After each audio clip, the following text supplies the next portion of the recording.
Good evening, race fans, and welcome in here. It's live iRacing on VirtualRacing.Network. It's the NORA Truck Series once again, and we are rapidly closing down the 2023 season as we just have two races left here in the playoffs to decide who will be crowned champion of the 2023 NORA Truck Series. It's exciting stuff. We're here at Homestead Miami Speedway.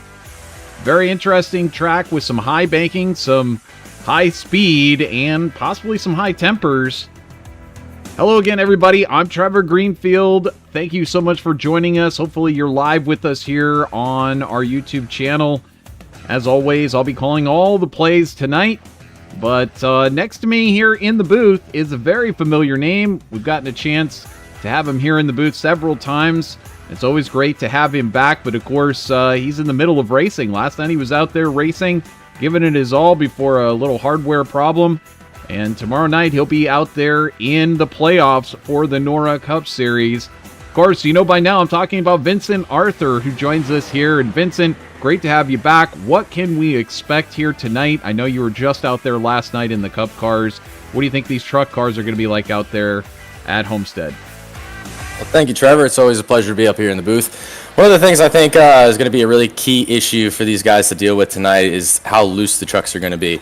Obviously, the track's going to go through a lot of changes here starting towards the later afternoon going into the nighttime. We might see the lights come on later in this race, and that's going to be continuously changing the track. Track's going to be getting cooler. It's going to be a lot more grip. These trucks are already extremely loose.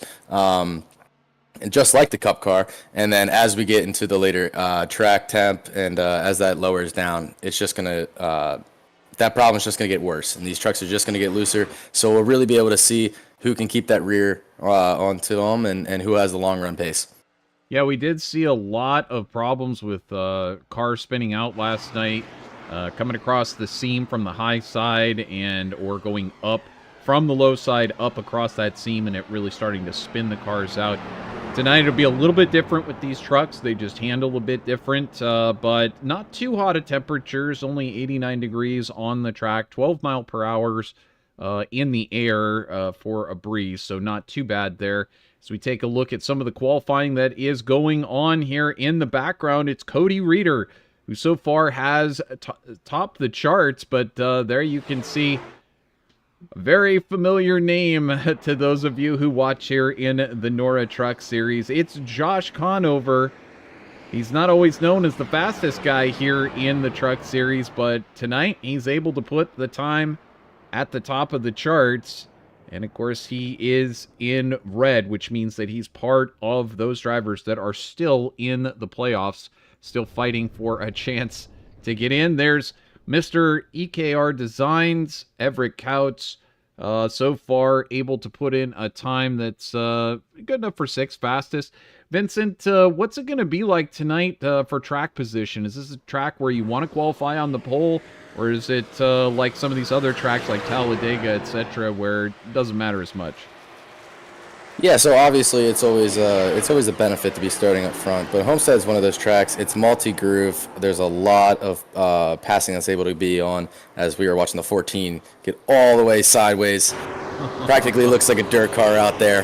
Wonderful car control by Jacob Gladelich. But yeah, this is kind of one of those tracks where it's you can run any single lane you want to. So there's a lot of opportunities for passing. So track position isn't necessarily key, but it's always nice to be starting up front. As we go on board here with Ronnie Norman, he cooks through corners 1 and 2, brings it down a little bit onto the apron and brings it down after that qualifying effort. Third fastest. And of course, just like you were talking about, always good to be starting up towards the front, especially at a track like this. Now, we didn't see any really large incidents last night in the Cup race here, so perhaps we'll get lucky and we won't see any here tonight. But that was a defining factor of some of the races here in the Truck Series this season. So as qualifying is just about to wrap up, why don't we go ahead and take a look here at the points as they stand coming into this event. There we go. You can see it there on your screen. And top of the charts, Brian Jones. He's currently, well, it's a little weird to read it this way because technically Eric Sable, with his win, has already punched his ticket into the next round of the playoffs. So depending on how you want to read it, but still on point, Brian Jones at the top, Cody Reeder there in second place. See how close those points are there between those two drivers. And then you see, look how close it is between the three that start off in fourth place after Eric Sable. Josh Conover in at 3,093 points, and 3 points back from him is Tim Harper, and that is the cutoff line between them. You see Jacob Gladelich still in that fight as well, 3,076 points, and not that far back technically is Torrin Schurz at 3,071 points. So any one of those drivers still in it. Of course, Sean Briscoe kind of forfeiting the rest of this season, so he won't be able to necessarily take part in this chase. Now we take a look over here at the owners' points, something we haven't been looking at for the past couple of races, but you see the JRC Sim Team number 9 at the top. They're already punched into Phoenix, but Brian Powell Motorsports tied with Hollinger Racing, the 45 and the 16, tied right there. And then the two, you see Flatline Motorsports number 3 is just 1 point back, and the number 17 is 4 points back, with Brian Powell Motorsports just 1 point back of there. So really second place on back to sixth place, wide open in this owners playoffs right now. So with that, they are down there on the grid. We're about to get rolling, and here is how they will start for tonight's race here, round number 22 at Homestead. It'll be Josh Conover who takes pole position. Of course, he's one of our championship contenders. Alongside him will be Cody Reeder. On the second row, Ronnie Norman and Brian Jones. On the third row, Dustin Kleba next to Tim Harper. Fourth row will be Everett Couts, and alongside him will be Blade Timmons. Fifth row is John Cottle and Christian Snyder, who's usually here in the booth, but of course, all of you remember last week, interesting stuff as Brian Jones got disqualified due to contact on the very last lap, and as a result, Christian Snyder taking that victory. Starting in 11th will be Anthony Campbell, and next to him, Cameron Thompson. 13th will be Stephen Henning and Jacob Gladelich. Then will be Cody Height next to Zach Hollinger, Torrin Schurz, and Christopher Heights. Chad Engel and Nick Geilis will bring up the tail end of the field. And we're ready to go here, Christian. Ready to go here, Vincent, so used to saying Christian. And we are green flag here at Homestead. And it looks like Cody Reeder with an early jump. He's able to stay on the outside there, and it looks like Conover not with the best of starts. Yeah, we'll have to see and make sure everything was good there. It looked like the green flag came out a lot earlier than Josh was expecting, but they're still side-by-side going down the backstretch here. Yeah, Josh was, I was talking to him before the race, and he said he was fast, but these trucks are very, very sketchy. So we'll see how they're going to be playing out here. As we got a couple fanning out onto the apron there. A lot of cars in the back struggling with that loose handling condition at the moment. Yeah, definitely brand new tires. Everybody just getting a feel for what it's going to be like in these race conditions. See a blinker there. I believe that's Ronnie Norman blinking out as we got side-by-side racing action between Brian Jones and Josh Conover. Hey, great to see all of you joining us over in the YouTube chat room. You are in for a wild ride out there tonight, as everybody going to be trying to get into Phoenix, and they will be pushing hard to get as many stage points as possible, and of course take that overall win at the end, punch their ticket in. Here's some side-by-side racing here for fifth place between Tim Harper and Dustin Kleba. Yeah, like you had just mentioned, stage points are going to be really, really important tonight. So it'll be really interesting to see how desperate these guys are to fight for the stage points. The gap between Josh and Timmy was only 3 points, and that can easily be made up in the stage. And then you get Torrin Schurz. He's back a couple points, but easily with these stages you can make up 20 points just by winning 2 stages. So those are going to be really, really important tonight. Certainly a lot of ability to make up points. This was Conover getting passed by Brian Jones, and then just moments later, this happened. How about Brian Jones going down to the low side and getting that pass done? Even though it shows Conover's name, it's actually Brian Jones there in that machine. There we go. We get that fixed. Jones able to take that position. Now we come back to the live picture here. Eventually.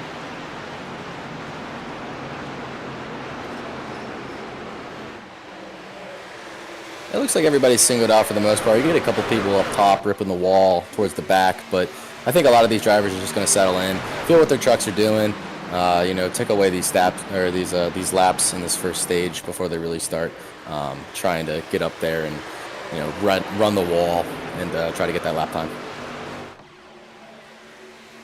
Well, certainly as they do try to get up there and get those positions.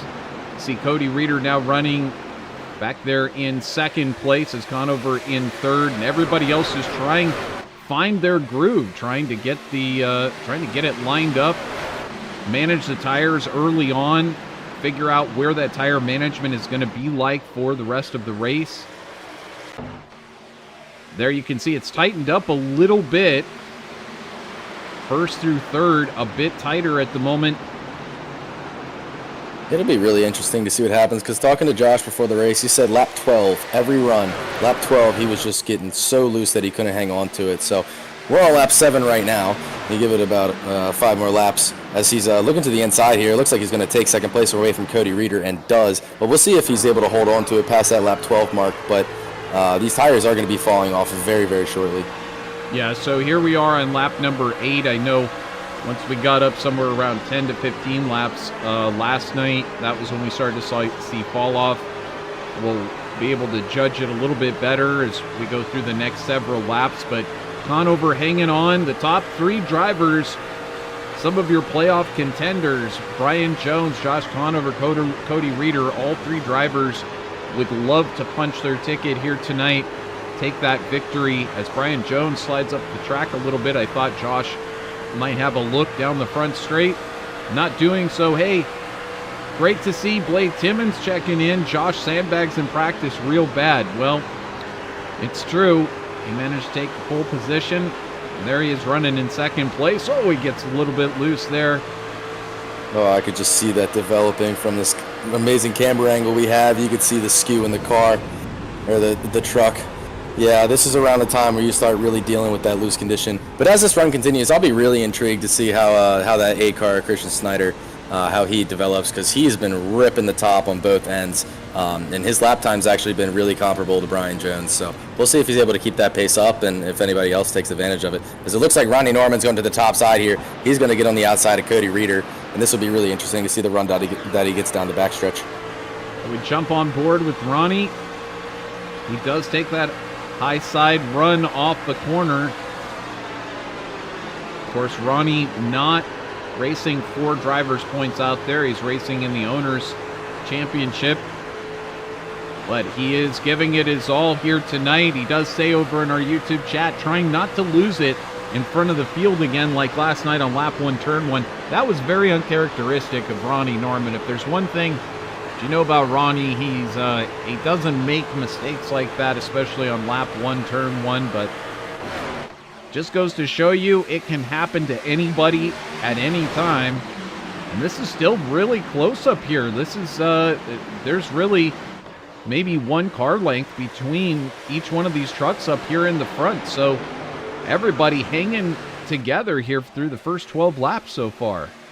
Yeah, we're on that magic number, lap 12. So we'll see what happens here if the tires start falling off. But yeah, it looks like the 8 truck has been the only truck that I've seen constantly be running the top. So we'll see how his tires fall off, or if he's able to save a little bit up there. Running that grip strip that iRacing has, that's supposed to mimic that air bubble. But yeah, no, we saw Ronnie go up there. He got a spot from Cody Reeder. I'm surprised he didn't stay up there, given that Josh and Brian Jones have both been running the bottom. but it looks like we're side by side for the lead, and Josh is going for it. On board now, looking back from Josh Conover, is he decided that was the go time there on lap number 12. Head down the front straightaway and try and take that position, but they march side by side into turn 3 and 4. Brian Jones hanging on the outside. And I was talking back there with Christian Snyder before the race, and he was saying he was having real difficulty getting the truck to hang on the low line, so he was pretty much going to be running that high line through much of the race. And we'll see whether or not he manages to get that thing to come down to the low line, but either way, we got some more side-by-side racing happening further back here. In fact, Tim Harper right now back where he qualified in 6th place, just about to put that truck underneath Dustin Kleba's there in 5th place. Yeah, and this is a really, really big battle for him. He needs these positions because the person that he's fighting closest to right now is running 2nd. We're coming to the lap stage on lap 30 here, so we're halfway through this first stage. He needs to try to get as many positions as he can to try to not lose that many points to Josh before the stage is over, as Josh is looking for the lead once more. Well, back up front, that lead under attack.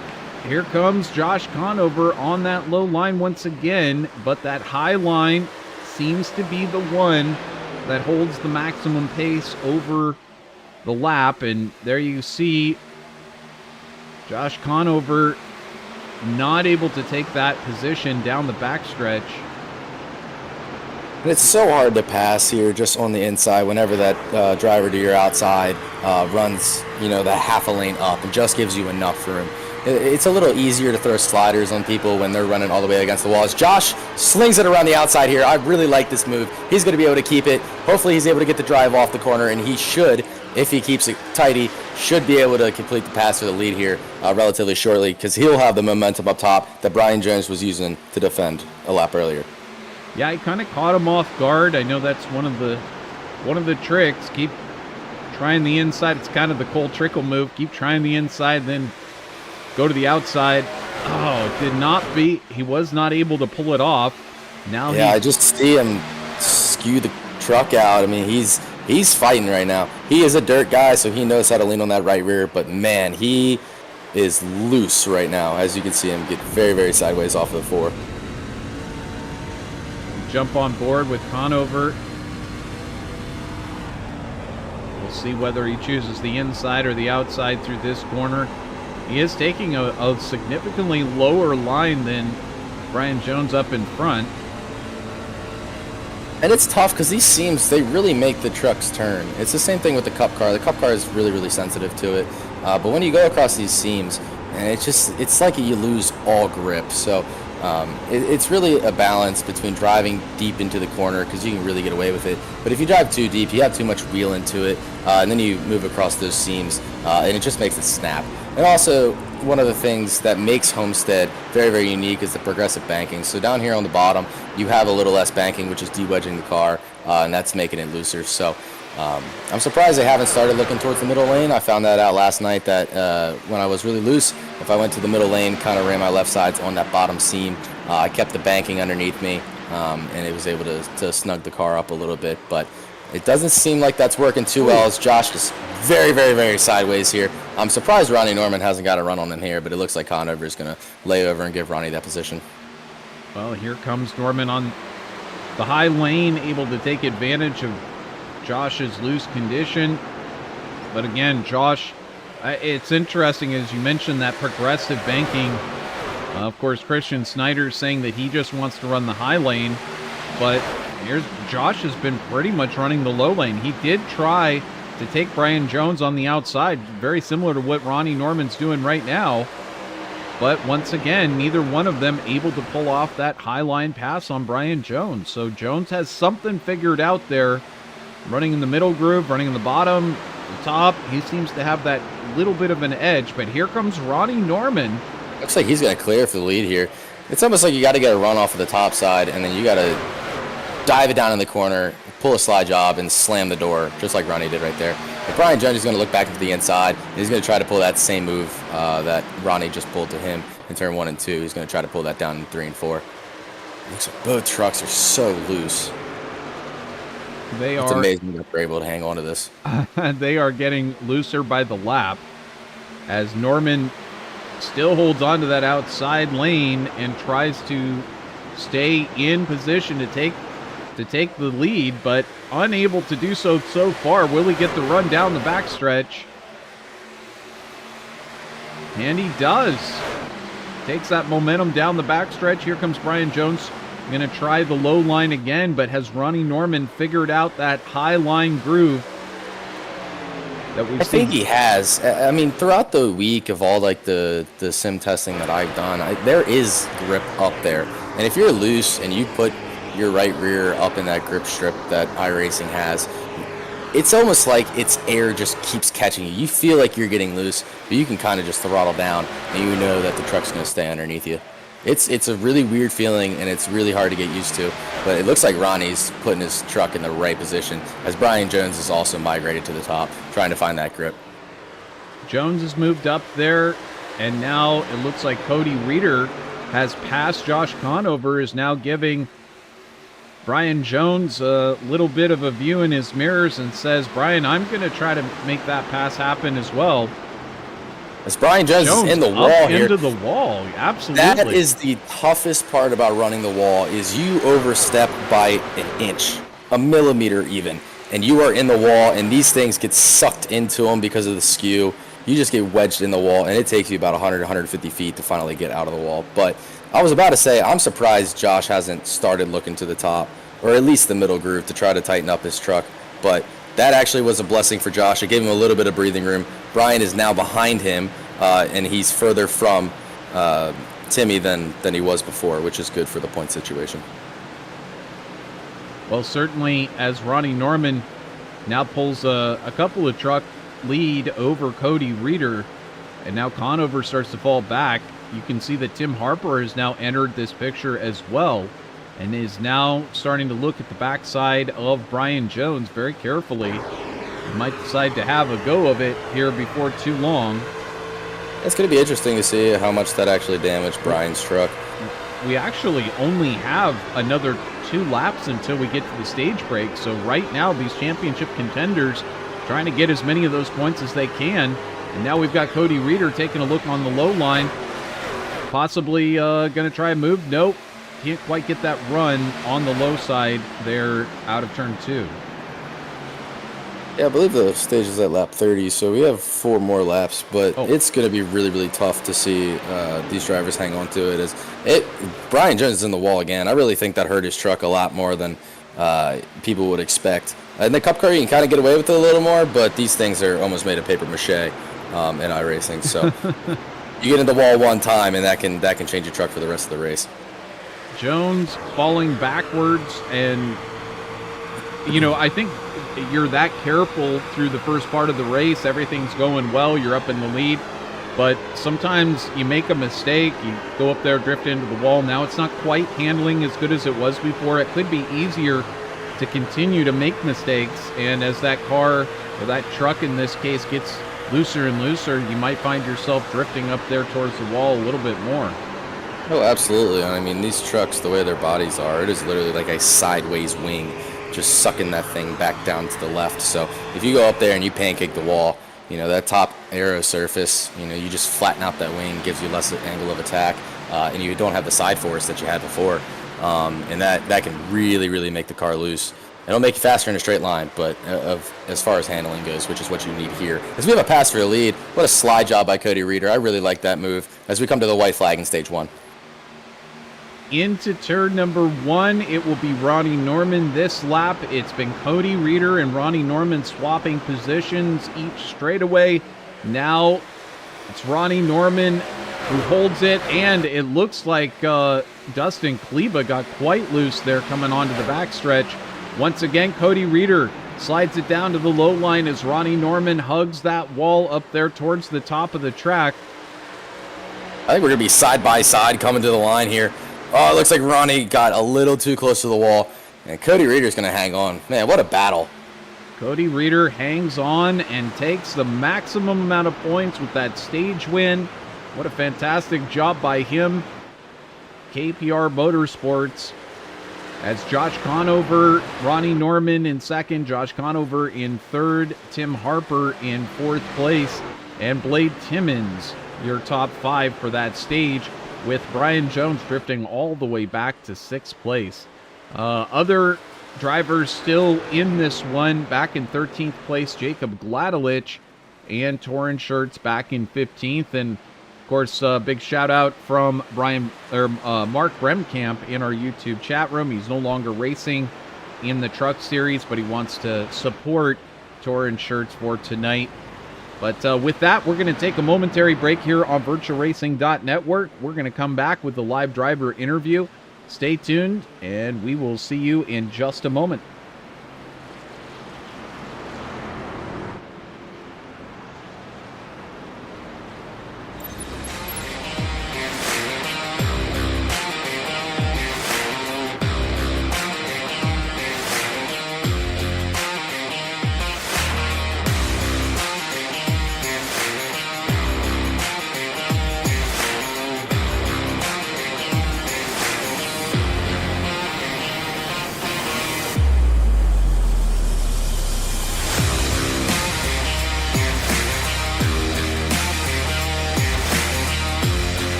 And welcome back here on VirtualRacing.Network.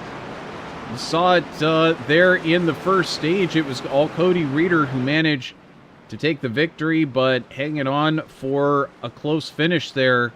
Josh Conover ending up in third place there in that first stage. And Josh Conover now joins us here on VirtualRacing.Network. Josh, great run there in the first stage. You took pole position. It's got to be feeling pretty good to you. How's the long run feeling to you? Disney on ice would be a good term. Pole kind of surprised me. I missed the bottom in 1 and 2 and was expecting like a 5 or a 6 and like mid-pack, and then I crossed the line and it was quite literally an all-time best lap. So I guess it helps with the #1 pit stalls. Again, got a spot even after I kind of messed up my pit entry, but we'll see. It's got a long way to go. Still a long ways to go. Are you feeling that the high line, I mean, you did work the low line quite a bit, but we're seeing that high line given some advantage to some of the drivers. We saw Cody Reeder use it pretty successfully, Ronnie Norman. Is it lap dependent? You're just trying to choose which one to go? Being as free as I am, like when I tried to get around Brian, I just couldn't hang on to it. So I'll probably stay around the bottom, but I mean, other guys are obviously making it work, so. All right, well, we'll let you get to it, and good luck. Hopefully we'll be talking to you at the end of the race. Thank you. I'm going to need it for how free I am. Good luck. So that is Josh Conover, who right now is restarting in third place, but he looked really good in the first stage. And right now, Cody Reeder is going to lead us back to the green flag. Ronnie Norman there alongside, but Norman kind of a little bit slow to get going, and Conover able to work on the low line, able to take Ronnie Norman on that restart as Norman stays up there towards that wall. Ronnie Norman actually able to come back and take that position back. So now Norman goes to the lead. Just shows you how quickly things can change. He was all the way back in third. Now he's back up in first. And one of the things I think that gives Ronnie Norman an advantage here is he was running that high line during that last run, so he knows how to take off, how to put it right in the correct spot. And it looks like he's going to be able to pull away as he moves back down to the bottom. But it is a bit of a hornet's nest as we go further back here. A lot of really good trucks getting really, really loose. As Timmy Harper just got the bump and run by the 24 of Nick Geilis. This is going to be very, very interesting. I don't think Timmy was too happy about that. We're 3 wide here into turn number 3. There's Brian Jones in the middle. How is this one going to work out? Blade Timmons now on the outside.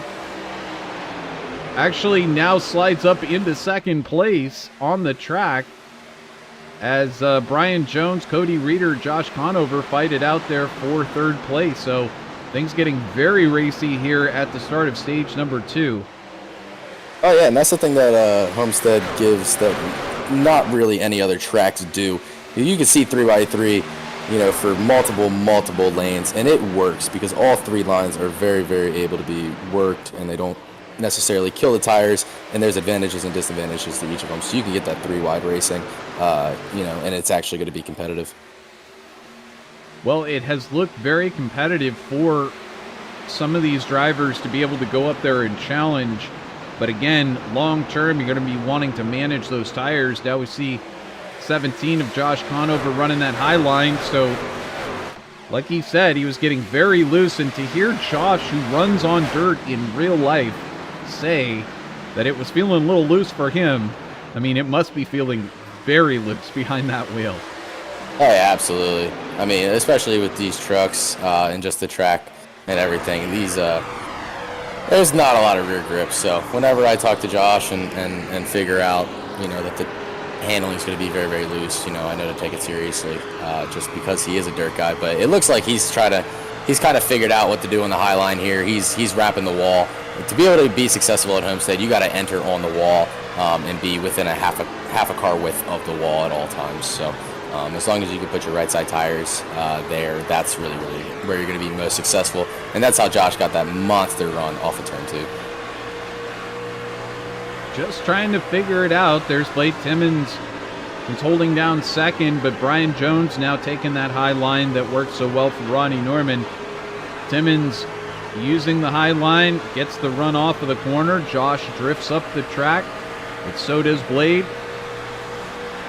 Josh going to size it up once again. Going to go to the high side, going to stay on the low side. Right now, just going to be content to follow a little bit here in fourth place. And taking a look a little bit further back, there's lots more great racing. Nick Geilis having a good run inside the top 10. He's racing just behind Cody Height on YouTube. And they're having good runs right now. And then, of course, who can forget last week's winner and my frequent co-announcer here at VirtualRacing.Network, Christian Snyder for Full-Send Motorsports, running right now just outside the top 10 in 12th place. That bright and shiny number 8 there at the center of your screen. Now we take a look. Jacob Vladelich, he's currently running in 14th place, and Torrin Shirts back here in 16th place. So our championship drivers not just all at the front. Brian Jones, Josh Conover, and Cody Reeder are there at the front. And I mean, there's so many points that are at stake that right now, drivers like Gladelich and Shirts, I mean, they're really killing their chances to make it into that Final Four by not running up at the front and not having a chance at these points. So they've got to do everything they can to get up there to the front and possibly take the stage victories and the race victory, if at all possible, because otherwise they just aren't going to get in. Yeah, I mean, at this point, it's almost looking as if it's going to be a must-win, or something has to happen to the guys who are in front of them in points, because where they're running right now, and, you know, with only 18 laps left in the stage, yes, we can see a lot of things change, but if this thing goes green, it would take some sort of effort to come up and win the stage. And, you know, with only 10 points left available within the stages, you know, that's not enough to be able to make up, you know, the 20-point gaps that these guys had, especially when their competition is running up at the front, like you were just mentioning. So it'll be really, really interesting to see how they start playing, if they start pulling different strategies as we get closer to the end of the race, as it's looking like it might turn into a must-win for these guys. It definitely looks like it is turning into kind of a nightmare for some of these drivers in the championship. Here's Stephen Henning having an issue here and pulling it down. That thing was smoking. Let's see if we can back it up and see if there was a problem for Henning. Oh, there was a mighty problem after all. Oh, wow. Looks like the 13 got loose, the 11 checked up, then the 1 got really, really free, came down and just turned the 11 into the wall. Super, super unfortunate for Steven. I don't really think he had anything to do with that. He's just a victim of the situation. Let's back this one up here. Yeah, it's definitely the 13 that causes it in front, and unfortunately, Anthony Campbell going to get into Stephen Henning. He comes down and hits that apron. The 1 car, his right rear caught that seam that we were talking about earlier, and that'll snap you around. Well, it was great. Christian last night was picking it up every single time somebody would drift across that seam. It would send him around, and it was becoming all too common of an occurrence, and many drivers getting caught out by that. But here tonight hasn't been as much of a story. Not sure if some of the drivers learning a little bit from what took place last night or just experiencing it out there on the track. But Cody Reeder right now racing side by side with Everett Couch. This is for 6th position.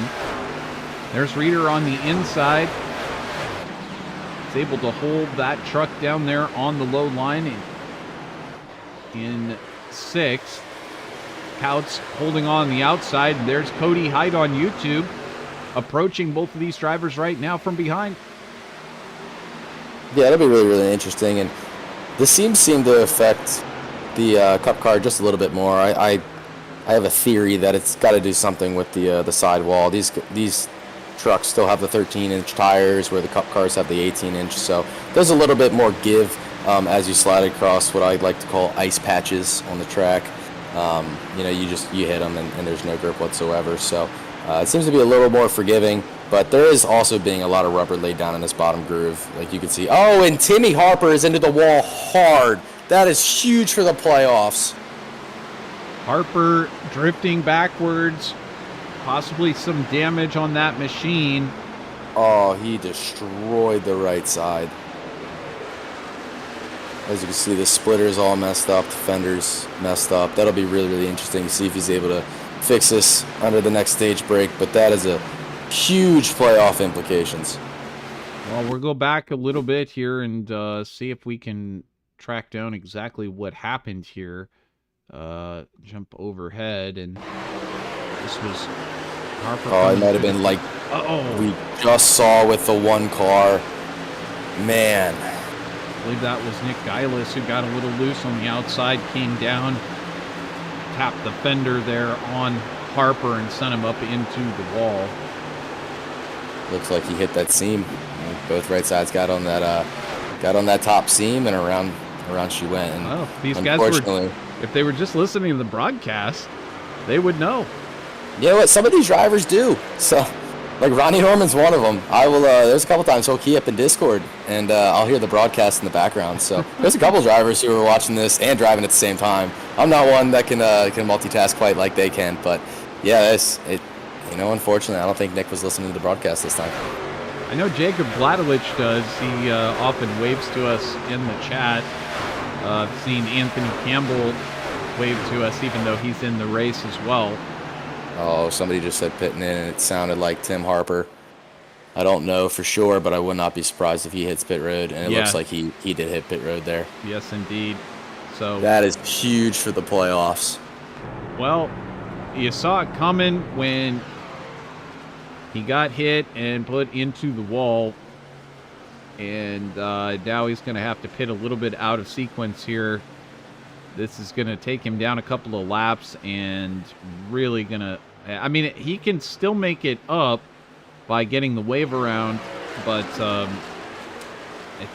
this is going to put him down 2 laps or so, and it's going to be very difficult for him to make up this ground. Meanwhile, Dustin Kleba and Josh Conover having a side-by-side battle right now for 3rd place, and not very far up the road, there's Brian Jones. So all 3 of these drivers still racing for 2nd here in this stage. So we have just about 8 laps to go until the end of the stage. Yeah, and if there's one driver that benefits the incident with Timmy, it's Josh Conover. There were only 4 points separating them after stage 1. So with Timmy, you know, having all of that damage, the handle in that truck is definitely not going to be the same. You know, he's going to be running wounded. He's going to need something to happen to the guys who are running up in front of him. But Josh, as long as he keeps it together, it looks like it's going to be a pretty decent night for him. As long as, you know, he keeps the thing on track and keep going straight. Well, Josh having a great run. He's having kind of a championship sort of night.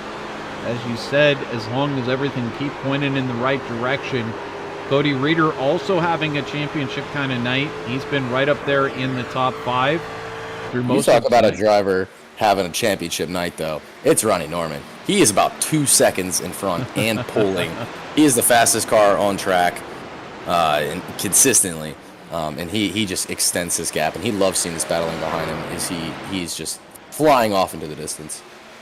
He is indeed, and doing a bang-up job of it. Of course, not racing in the actual championship tonight for the Drivers' Championship, but he is, you know, doing his best to try to secure victory here tonight and give everybody something to think about. Certainly, if he was in the Drivers' Championship here, he might very well be up in this chase for the championship, but we've got some moving and shaking happening right now. Dustin Kleba big coming loose forward. off of the corner. Josh Conover got very loose off of turn 2. Almost went down into the where there used to be grass. I'm pretty sure it's paved now, but definitely not what he wanted with 5 laps to go in this stage. Luckily, he only lost 1 position there, but we'll see if he's able to hang on to it, as it looks like the handle on these trucks is really going away. Indeed. Wow, it got even loose on entry there for Josh. Yeah, these trucks, they really like to sway. They're really soft suspension, and these things just, and they don't want to handle it all. The Cup car, you can kind of get away with it because it's super tightly sprung, and you know, it just feels like you need to get the car to turn. But with these trucks, and they sway all over the place. They do what they want, and then you just got to catch up to what they're doing versus actually driving them. Well, it makes it a lot of fun for us to have both of these cars featured here on VirtualRacing.Network. 2 different styles of racing and 2 different styles of driving required to master both of these types of cars. But of course, you'll see a lot of these same names: Ronnie Norman and Josh Conover, Blake Timmons, Cody Height. A lot of these drivers will be out here again tomorrow night for the NORA Cup Series and the NASCAR Next Gen machines. So you get a chance to see a lot of these same drivers tackling that other style of driving through these corners. But right now, as you said, it is Ronnie Norman who's out to a massive lead right now, almost 2 full seconds over Dustin Kleba. Very dominant type performance here in stage number 2. Norman able to take that lead and just kind of hang on to it this entire stage. Dustin Kleba there in second place. He's also looked very good, not only tonight, but here in this second stage. He seems to be finding something that really works for him. And Cody Reeder has given Brian Jones and Josh Conover all they can handle. Cody Reeder with a great run out here tonight, and he's been looking really good this season. Of course, not quite getting as many wins as his teammate over in the Cup side, Dustin Kleba, who's running out here tonight for owner's points. But it's been solid performance after solid performance in the Truck Series for Cody Reeder, and that's why his name is in red. So here we go. That is going to be the end of the second stage. Ronnie Norman is going to take victory. Dustin Kleba in second place. Cody Reeder in third. Brian Jones in fourth place. Josh Conover takes fifth. What a stage there. A lot happened, a lot of playoff implications there.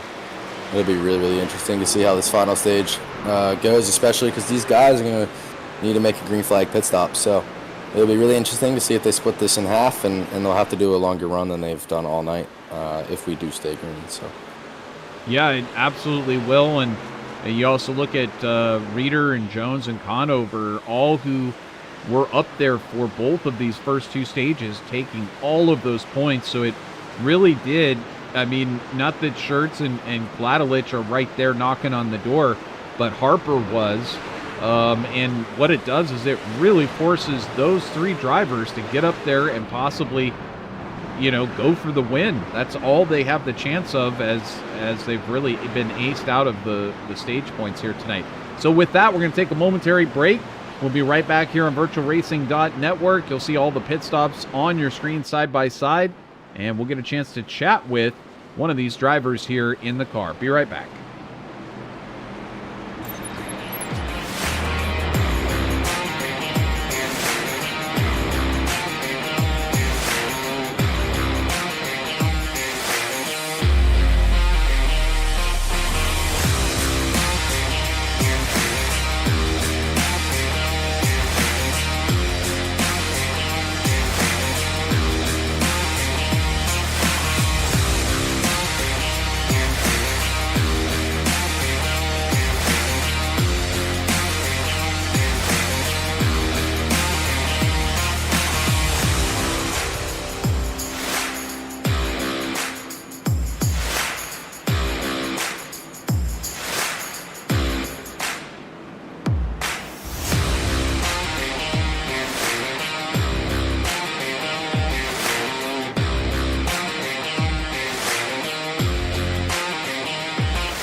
Welcome back here on VirtualRacing.Network. It was a solid second stage there. You saw it live. Ronnie Norman absolutely dominating that second stage, and he now joins us here live in living color. Ronnie, fantastic job there in the second stage. You looked untouchable. Thank you, Trevor. Yeah, no, it was definitely a confidence booster for me for sure. I always like coming to Homestead in the Truck Series. It's definitely one of my favorite series to run here at this track. And I don't know, just that second set of tires there felt really good. It felt better than the ones that we started on. So took advantage of it. Just ripped the top, got in front of Reeder there, and just kind of set sail. It was a little scary though, 'cause I didn't know if I was burning my stuff off or not, but luckily I was able to manage that 2-second gap, so feel pretty good. Hopefully I can do it again here, and yeah, just keep a well-managed gap between first and second, because that clean air is just, I'm not used to running in clean air, Trevor, so being up front's a whole new ballgame for me.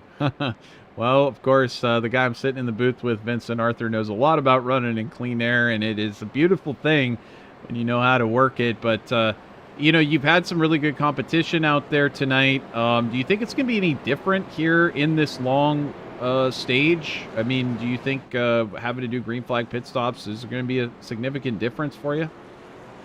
I mean, you can definitely win or lose you a race for sure. So, you know, coming in under caution, not really as much anticipation to, you know, get in and hit everything perfect. You know, it's a little bit easier for us. Luckily, I was able to get back out in the lead there.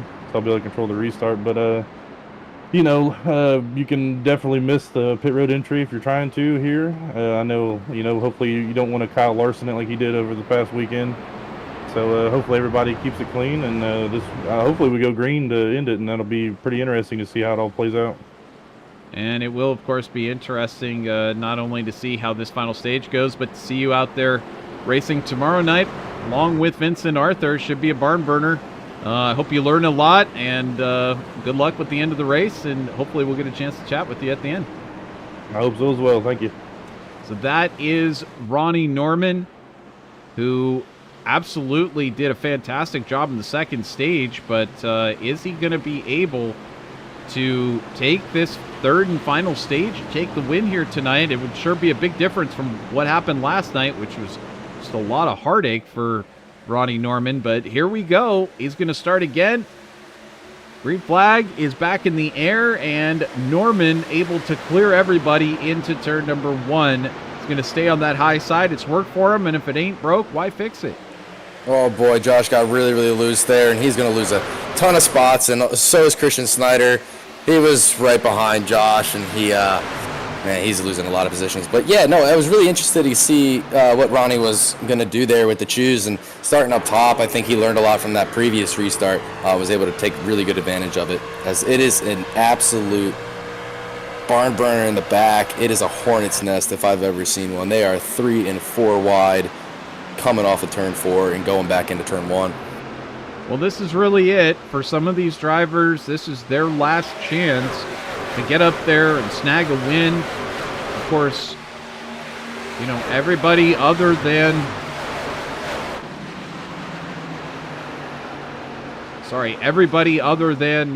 Brian Jones needs a win to get in.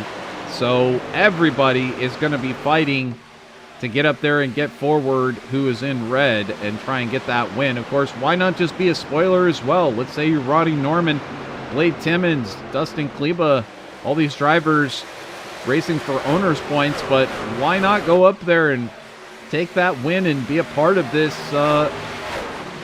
part of the victory here tonight? And certainly that's what it's looking like as we see side by side between Blade Timmons and Dustin Kleba for second place. There's not a red driver in the podium right now. Yeah, I think Brian Jones is kind of liking the situation he's in here right now. He's leading the group of playoff drivers, and he's also 20 points to the good here. So as long as he keeps it straight and doesn't lose a ton of positions, it looks like he is going to be able to advance here with only 19 drivers still in the race. But man, I wish the championship race was still here. This has been wonderful for drama and wonderful for racing. You know, we still have 66 more laps here once Ronnie takes this next lap. But man, there's just great racing all up and down this field. Well, this track is a bit of an enigma. It's with the progressive banking and the speed and everything. It's an interesting track. It's got a little bit of everything. Some tire wear. You can go up and run the top. You can run the bottom. You can get away with running 3 wide. I mean, it's all possible here at Homestead. Right now, what we're seeing is 3 trucks within a very short distance of one another. Here comes Kleba down on the low line on Blade Timmons once again. Is he going to be able to take it this time? I think Kleba just saw his life flash before his eyes. 3 apparently got extremely, extremely loose, and Kleba came over the radio telling Blade he had a nice save there, but basing off of the tone of his voice, he thought that might have been the end of his race. Close calls are kind of the name of the game out here in this style of high-paced league racing, and you got to be able to be on your feet, take advantage of it. Dustin Kleba able to do so. He's going to hold on to second place. Brian Jones now holding on to third as Blade Timmons is in 4th place at the moment. Timmons having to do a little bit of recovery here. Cody Reeder back here in 5th place. You can see just how far back Josh Conover has slid. He's back here in 8th place now. Nick Eilis having gotten forward 13 total positions here tonight, but currently running in that 7th spot just up in front, as well as Everett Couch for the JRC Sim team up there in 6th place. Back here, John Cottle making a move down on the bottom on torn shirts. Yeah, and I've been looking at the point situation here, and you know, Brian Jones and Cody Reeder are in really, really good position. I'm almost positive those 2 are locked in just based off the amount of trucks that we have. Josh Conover's 10 to the good, you know, and as long as Timmy doesn't finish, Timmy Harper, who's down in looks like 18th right now, as long as he doesn't finish 10 spots ahead of that 17 truck, somebody gets really, really loose up there, he should be okay to advance. But Jacob Gladelich and Torrent Shirts are both in must-wins at this point, and it looks like they're running 12th and 13th respectively. So it'll be really interesting to see if they try to pull off any strategy here, especially with having to pit, see if they pit as soon as the window opens, or if they try to run long and hope for a caution. But there's a lot on the line for these last 61 laps. Certainly, there is some room. I mean, they're going to have to probably do something crazy to try to get themselves up there. We saw Gladelich take the victory in the NORA Truck Series by being in the right place at the right time at the end of the race, and multiple other drivers crashing out, and he was able to hold on. So really, you know, that could be the case here tonight with so many drivers trying to fight their way to getting a win, punching their ticket in. Just being somewhere up towards the front might be the recipe for success for somebody. We'll see whether or not Gladelich or Schertz can manage to find their way with some clever strategy to get up there into the front position. Tim Harper, despite having to do that green flag pit stop, now you see that truck is still a bit damaged, but he is on the lead lap. So astounding stuff. Quite a comeback for him to be able to get that truck back on the lead lap. Unfortunately, it does appear as though he's a little off pace. Yeah, his truck's really, really hurting here. He hasn't been able to catch the 22 at all, and looking at his lap time, he's going to need a miracle here for his championship hopes, which is really unfortunate because Timmy always puts in the work, and he's here week in and week out doing his best. But, you know, it's racing. You know, this is the third race of this round, and he's had 2 races to make up the points. So, you know, the stages at Talladega and the race before, I'm drawing a blank on which one it was, but, you know, those can really come back to haunt you, you know, in this round especially, just because the competition is so very tight. Yeah, it is absolutely tight, and the race just before Talladega was Bristol, and before that Kansas. We've seen some great races here in the Truck Series. It's been a blast watching all of these different drivers have to tackle this variety of different circuits on the Truck Series calendar.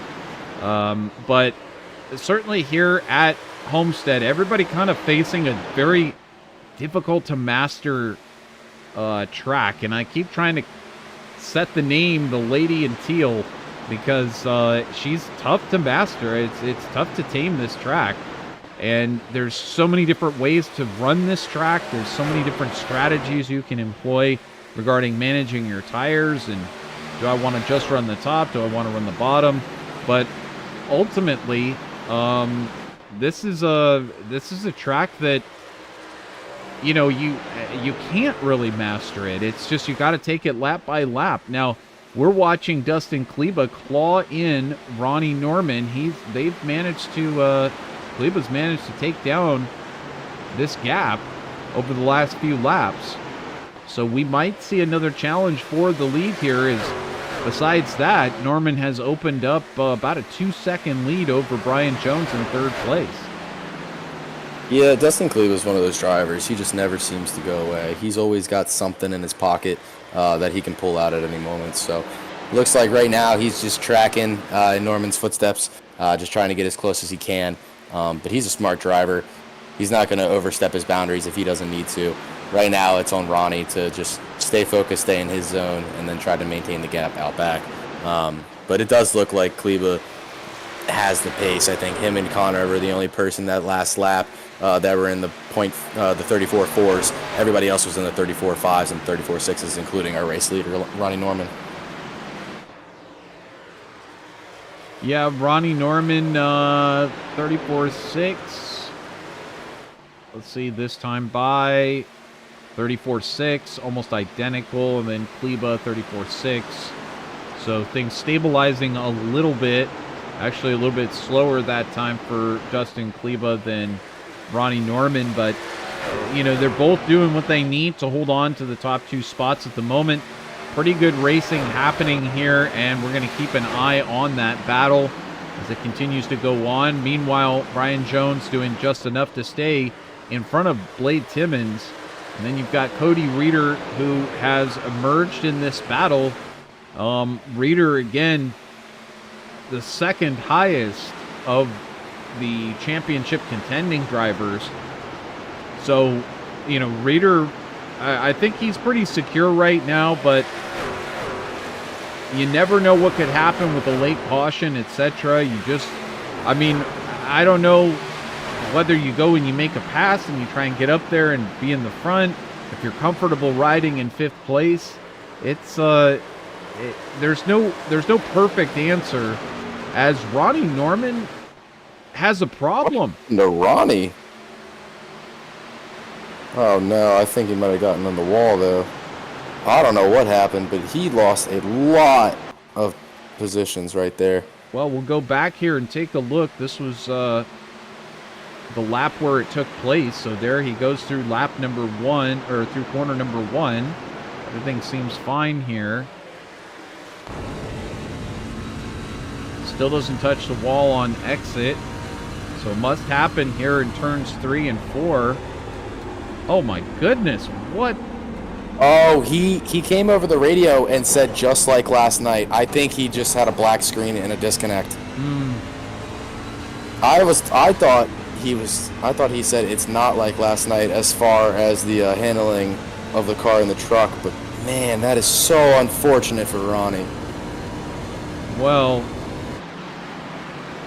that is just an absolute shame, and of course that does hand over the lead to Dustin Kleba, but those type of gremlins getting under the hood there is really, it happens in real life too. I mean, we see it so often where all the electronics shut off on board, have to pull it into the pits. It used to happen all the time. It's not quite as common of an occurrence now, but pull it into the pits, have to switch between batteries, have to cycle the system.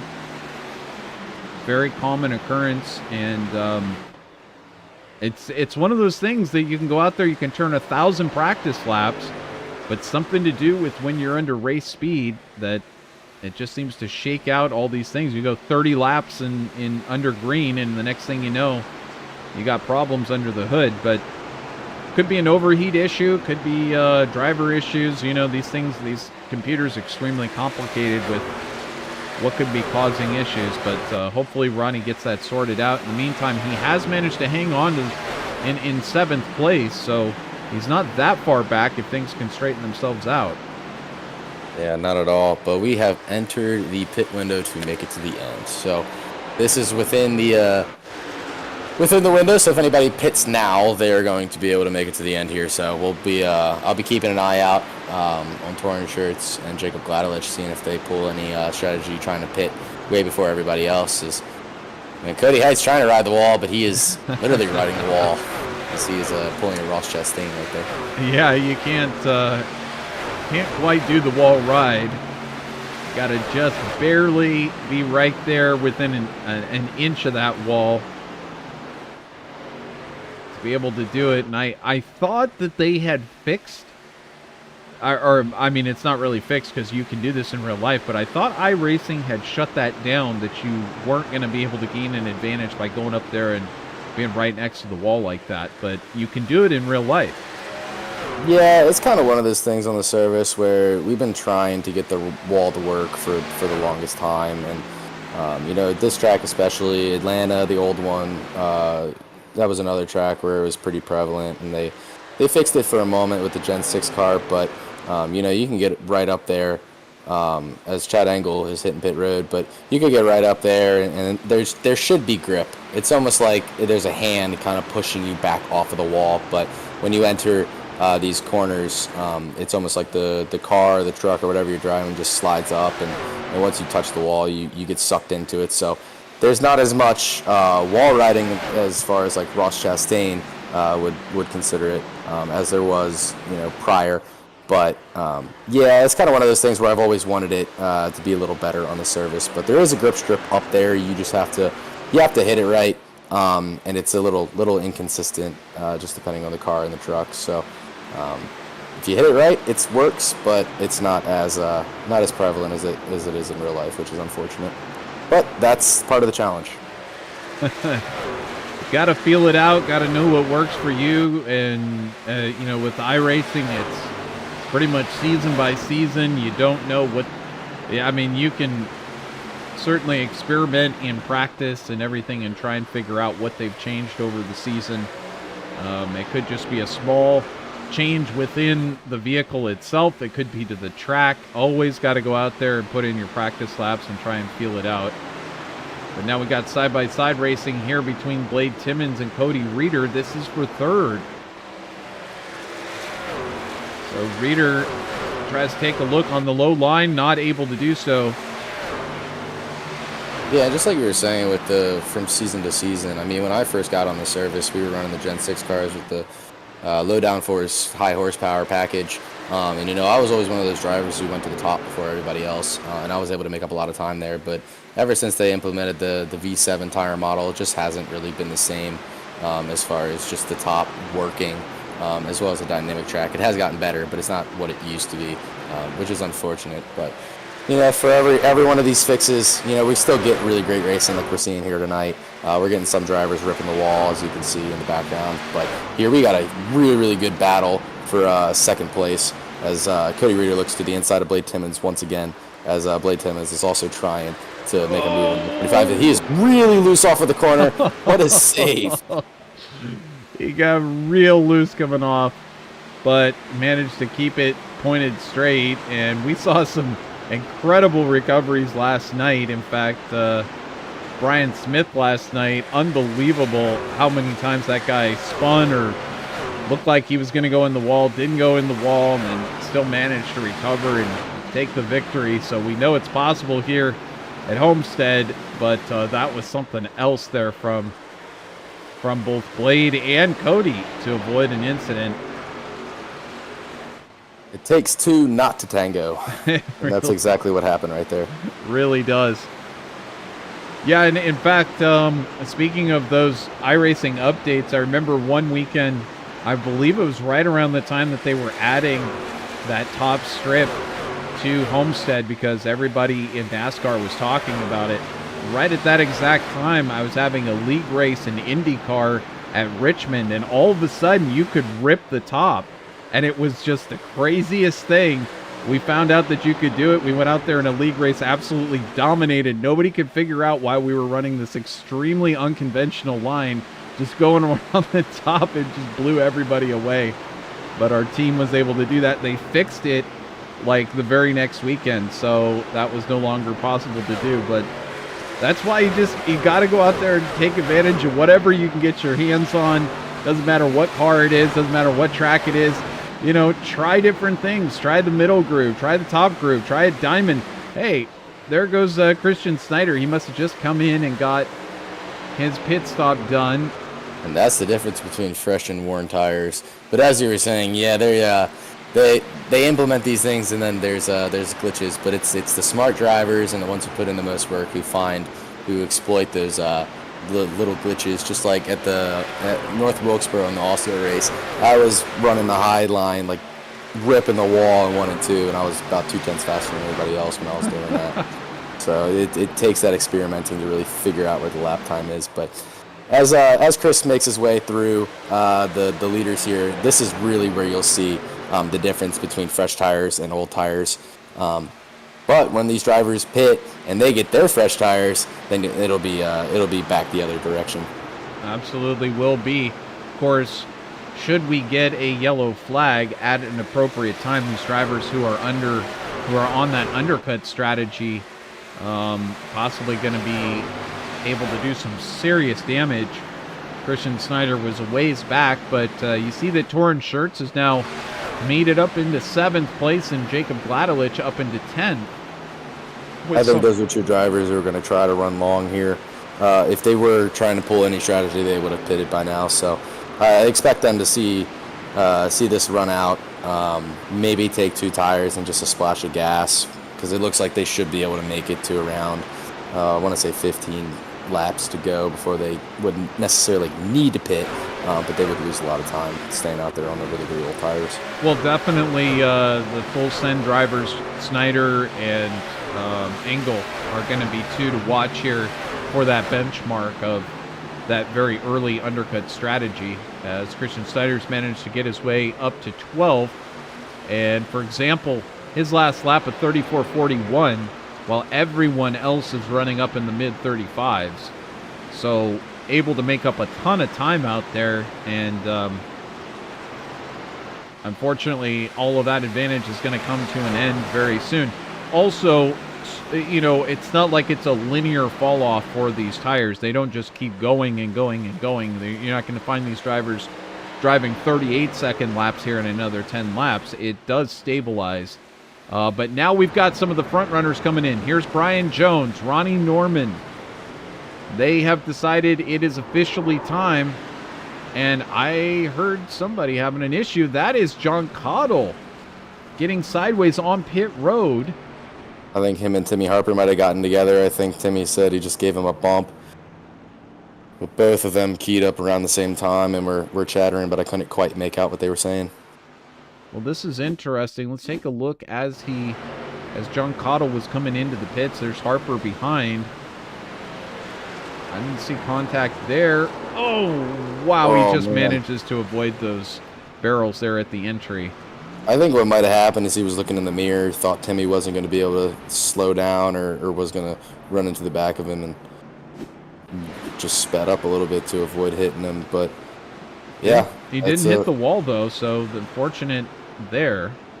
Yeah, he just lost time, but if he gets a yellow, you know, at any point in this last run, you know, that'll mitigate everything that he lost on pit road. Well, if he doesn't get a yellow, it only cost him a few seconds, but Kleba starting to run away with this thing now over a second. 1.25 seconds back to Cody Reeder. Blake Timmons right there in third place, about a second back from here.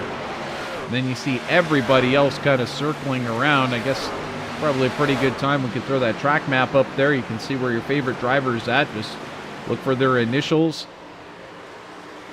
And right now, Reeder, the top of the championship drivers in the heap.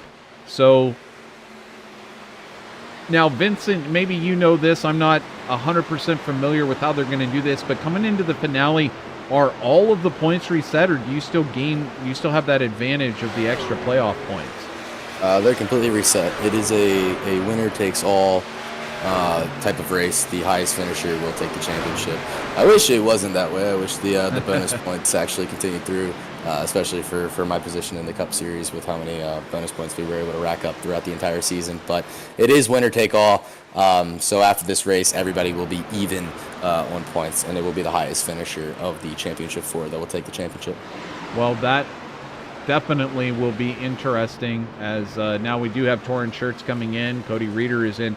That certainly does change some things for these drivers. So nobody's going to come in with an advantage going into the final round, which is good news for whoever is in that final four. But certainly gives you the reason why you want to punch your ticket in if you're Torrent Shirts, if you're Cody Reeder, if you're Jacob Gladelich, you want to get that win. Right now we're seeing Josh Conover in the pits, Dustin Kleba in the pits, and Jacob Gladelich going to take over the lead of the race. So this is what I was expecting to see from both Gladelich and Torrent Shirts, but Shirts pit, which confused me a little bit, just basing off of his must-win position. But I would expect Jacob to run this thing almost completely dry, just hoping for a yellow, and that's really all he can do at this point.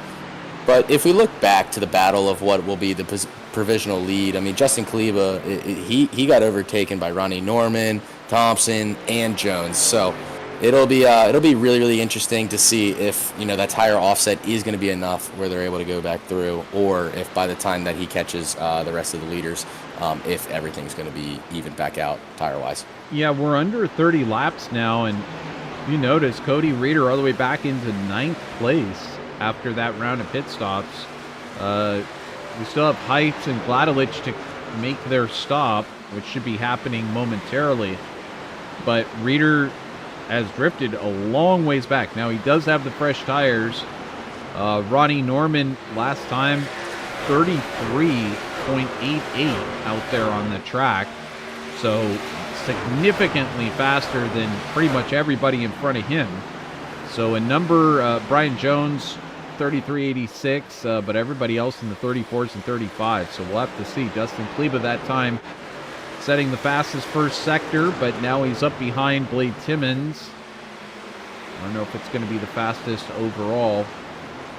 I'm really looking at that 32 right now. He seems to be in the best position of all of the guys who hit a little earlier. He's about 11 laps into his stint. The people behind him or people around him are, Brian's got 8 laps on his tires. Christian's got 22. Cody's got 17. So of everybody, I think Everett might be in the catbird seat here if he can just keep everything straight and keep Brian Jones behind him. Yeah, definitely. He's got, he's going to get that lead here momentarily when Gladelich and Heights make their pit stop eventually. But how about this guy, Christian Snyder, showing that he can get it done out there at not just a put your foot on the floor kind of track, but here he is at Homestead driving the tail off of that thing.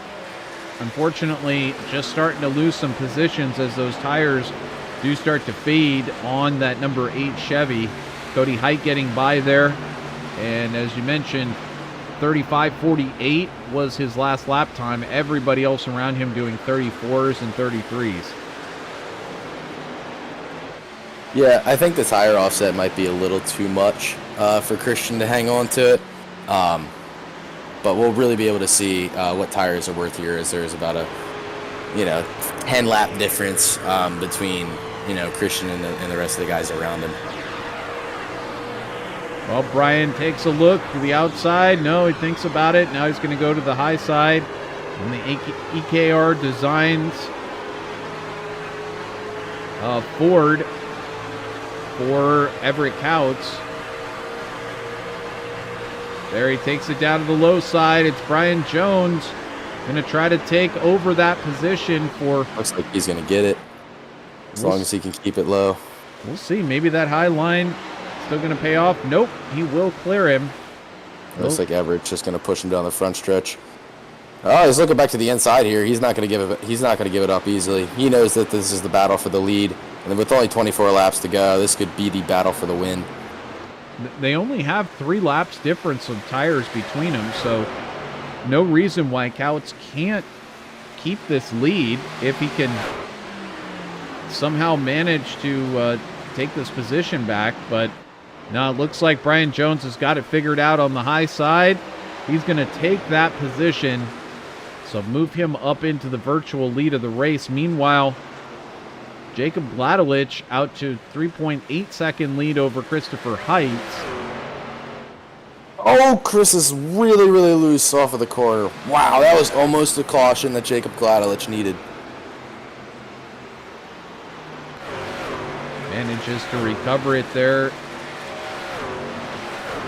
Still pointed in the right direction, but definitely he was complaining about that car or that truck being loose ahead of time. And doesn't seem like it's, even after all these race laps, it doesn't seem like it has gotten much easier for him out there. Jacob Gladelich still hanging on in the lead of this race. Christopher Heights in second place, but Brian Jones has assumed the virtual lead of the race from Everett Couts.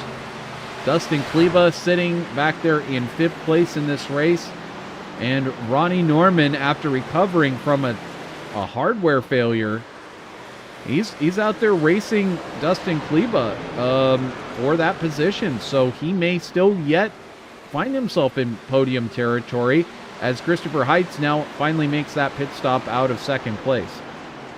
Yeah, we should have to. We should be expecting Jacob Gladelich here, not too far off. I think he's running on fumes right now. I think he might have a lap or two, but he's doing what he needs to do to just try to hope for his championship. Just staying out, hoping for a yellow. But at this point in time, it doesn't look like he's going to be able to get it.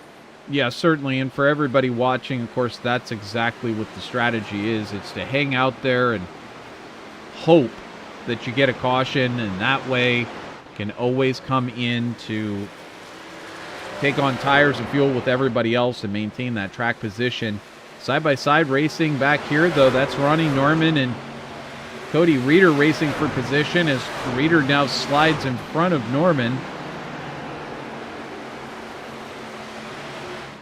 Norman has not given up his fight. He had that hardware failure earlier. He hit the wall, got a little bit of damage, but man, he is keeping his foot in it. He is driving the wheels off of that thing, trying to get back to where he thinks that truck can run.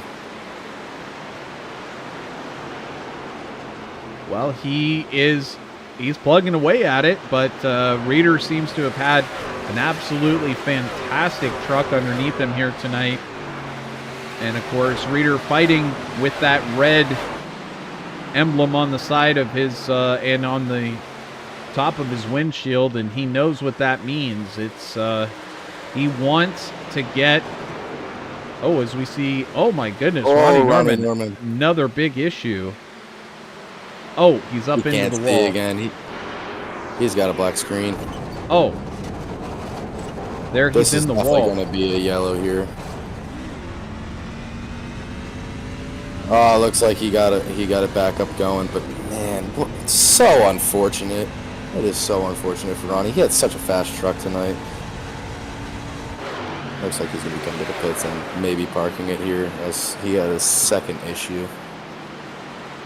Yeah, fortunately does not bring out the caution.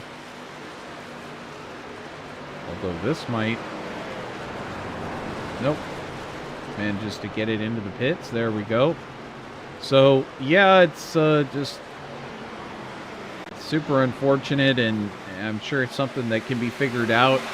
Just generally reinstalling all the drivers and making sure all the fans are cleaned out and all that good stuff usually resets everything.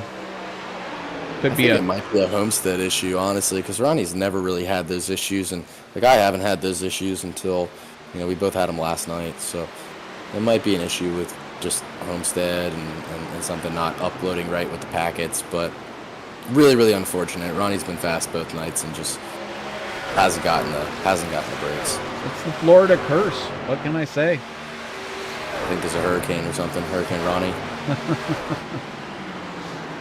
Well, Blade Timmons, he's having a good run as well out there tonight. He's up 4 positions from where he started, running in 4th place.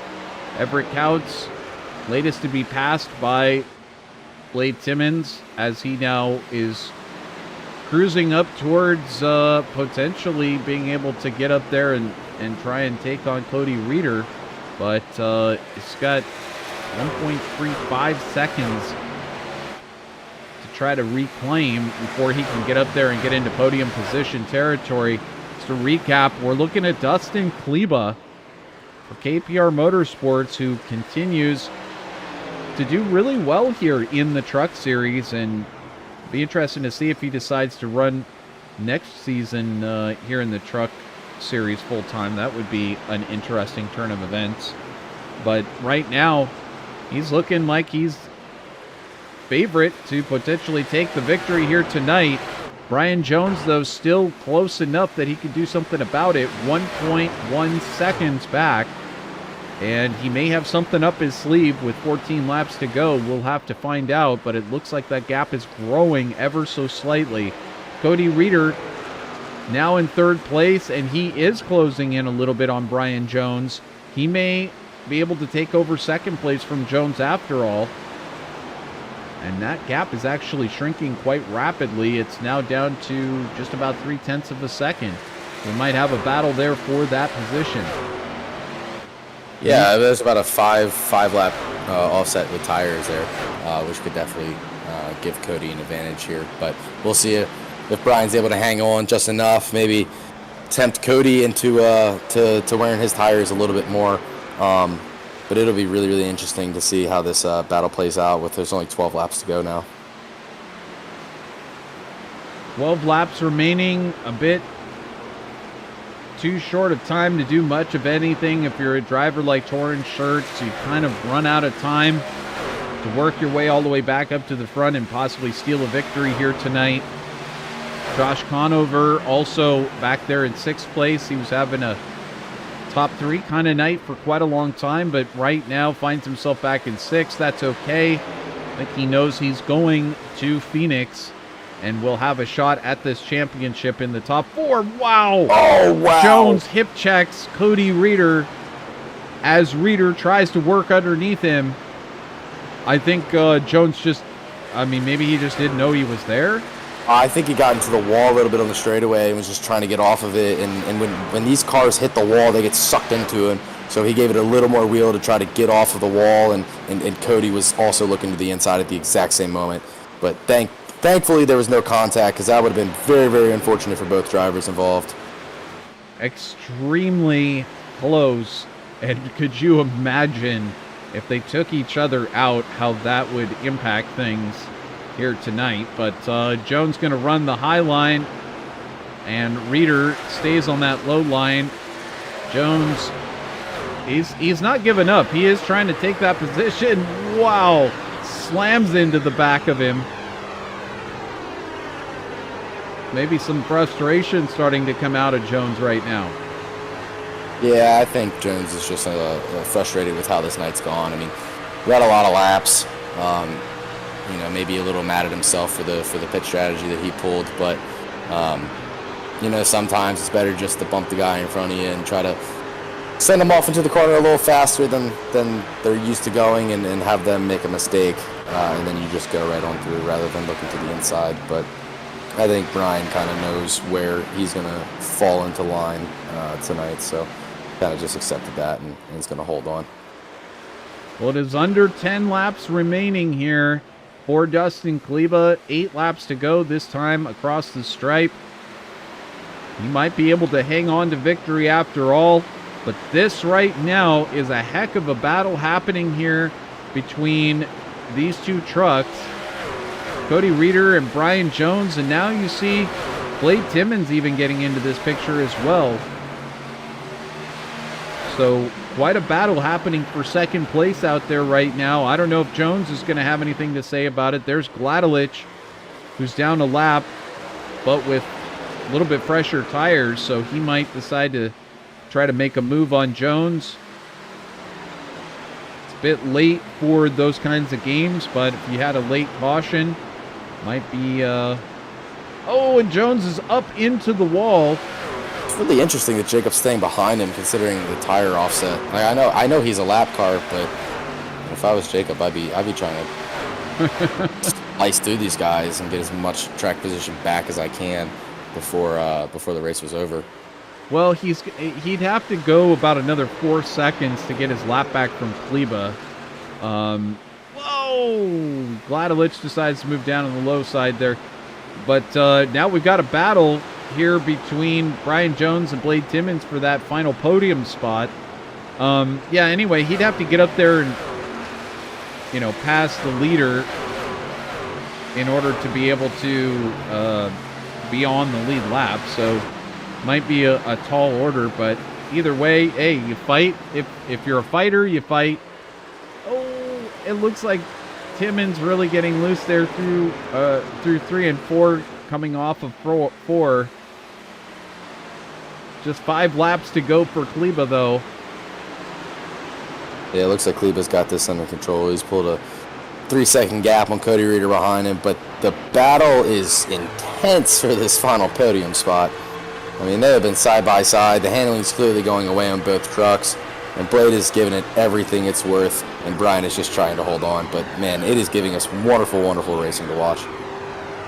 As Christopher Heights is now pulling into this battle, they're 3 wide. Both Gladelich and Heights are both lap cars, so they're not fighting for position, but they are making this very, very interesting. Well, Heights and Gladelich technically are fighting each other for position, but it's only for 13th and 14th out there. And again, Gladelich, if he was going to try to go by and get up there onto the lead lap, he should have done so a little bit earlier, but now he's going to try to make that move. This is interesting stuff, as that's Blade Timmons. Oh wow. My goodness me. Oh, man.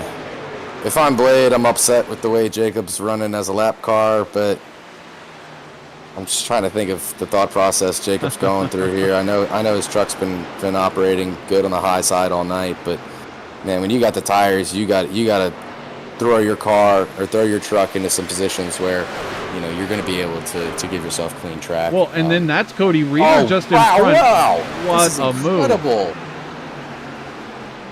Is they're splitting Chad Angle, who was the first of those pitters, so we really see how much his tires have fallen off. But this is a hornet's nest. If there's going to be a yellow, it's going to be right here, which Dustin Kleba is really hoping does not happen, as he's on 2 laps to go and he's about to take the white flag next time around. But man, this is some intense racing. Yeah, if he can just get to the white flag, this one will be done and dusted, but we're not quite there yet. And still a lot of movement back here. Now Cody Reeder under attack from Blade Timmons. This would be for the final position. Kleba, the final podium position. Kleba takes that white flag just one more time around. And this one will be official. Blade Timmons trying to race with Cody Reeder for that second spot. Reeder right now having a fantastic championship style race. He knows if he can just hang on, he is going to be in Phoenix. Well, he's going to look to the inside here. This is going to be a very, very good battle back to the line. Cody's handle has gone away, but Dustin Kleba off of turn 4 deservingly is going to win this race. He has had a wonderful truck all night. As they are side by side to the line, it looks like Cody Reeder's going to get him by a nose. Reeder by the skin of his chinny chin, able to take second place. I show 1/100th of a second, the difference between those two. Cody Reeder surviving to second place. Blade Timmons with a hard-fought third. Brian Jones going to hang on for 4th place out there tonight. Interesting, he does not end up in the podium, but he does end up back where he qualified. And Josh Conover, the last of the drivers on the top 5. So Dustin Kleba, so much to celebrate with that fantastic win out there tonight. He's going to do some, possibly some burnouts or some donuts here. He's joined by his KPR teammate. Can we even forget Cody Reeder is his KPR teammate, and they managed to really clean up here tonight. So with that, we are going to take just a momentary break. We'll get the final results up on the screen for you, and then we'll be back with your NORA Truck Series driver interviews here coming up shortly. Stay tuned.